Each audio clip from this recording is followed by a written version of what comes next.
Од месецов повисок капитационен бод добиваат матичните лекари по општа медицина, гинекологија и стоматологија. Согласно одлуката на владата за ова зголемување ќе се издвојат над 9 милиони евра, со што капитациите за општа медицина и гинекологија од 75 се зголемуваат на 100 денари, а за стоматологија од 61 на 75 денари. Министерот за здравство Арбен Таравари вели дека главната цел на одлуката била да се мотивираат младите лекари и медицински сестри да останат во примарното здравство, но и да им се овозможи да спроведуваат неколку методи од секундарното здравство. Целта ни е повторно да ги мотивираме со покачувањето на капитацијата, да работат повеќе на скрининг програмите, на превентивата, на мотивирање за вакцинации, меѓутоа да им дадеме можност и евентуално одредени методи кои што се работи сега во секундарна, а истовремено можат да работат и во примарна здравствена заштита. Со растот на финансиите се зголемуваат и очекувањата за работата и продуктивноста на лекарите,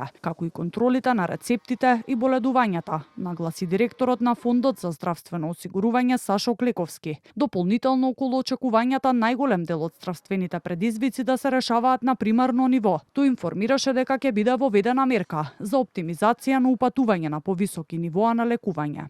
Ние имаме помалку околу 100 ординации стоматични доктори во една деценија, генерално во помалите места и руралните места, зашто имавме посебни мерки. Мораме да го запреме наделниот тренд за да почнеме да говориме за подобрување. Сликата за примерно здравство како административци, како насочувачи и пишувачи на рецепти и упати мора да биде надминато.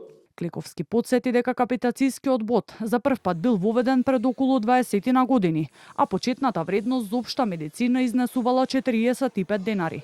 Премиерот Христијан Мицкоски информираше дека од 2015 година капитацијата за општа медицина и гинекологија била удвоена, додека за стоматологија се зголемила за 114%.